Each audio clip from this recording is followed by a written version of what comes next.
Salut à tous, bienvenue. Pour tous les anciens abonnés et pour les nouveaux, je vous souhaite d'aller beaucoup mieux et surtout continuer dans la suite de vos projets. Alors aujourd'hui, je vais partager avec vous une expérience vécue personnellement. Et je décide de partager cette expérience parce que dans mon entourage, je continue à voir des jeunes qui vivent la même situation. Et je partage cette expérience dans le but de prendre conscience pour améliorer notre vie. Alors l'expérience, la voici. Auparavant, personnellement, j'étais un meilleur joueur dans un jeu vidéo, mais nul dans la vraie vie. Pourquoi je dis ça? Parce que il y a de plus en plus de personnes comme moi, dans le passé bien évidemment, meilleur dans quelque chose virtuellement, mais dans la vraie vie, on a du mal à exceller dans nos différents domaines.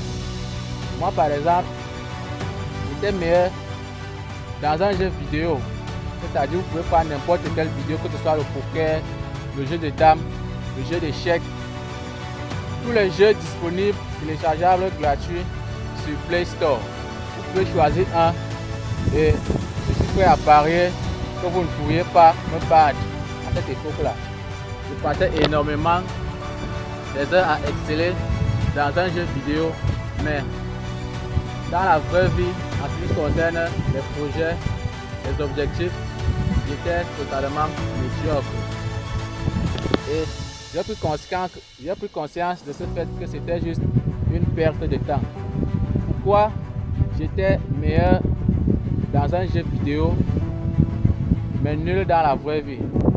Tout simplement parce que dans un jeu vidéo, c'est déjà prédéfini et on ressent plus d'engouement à jouer et les victoires nous galvanisent de façon temporaire et ça crée une illusion à nous de se dire que vu que nous sommes meilleurs dans un jeu vidéo, ça veut dire que dans la vraie vie également nous pouvons exceller et ça devient totalement faux. Tant que vous ne prenez pas conscience que c'est votre vie de l'extérieur qui a besoin d'être améliorée. Il y en a tous des gens comme ça dans notre entourage, peut-être personnellement. Vous êtes bon dans quelque chose, vous excellez pour certains dans,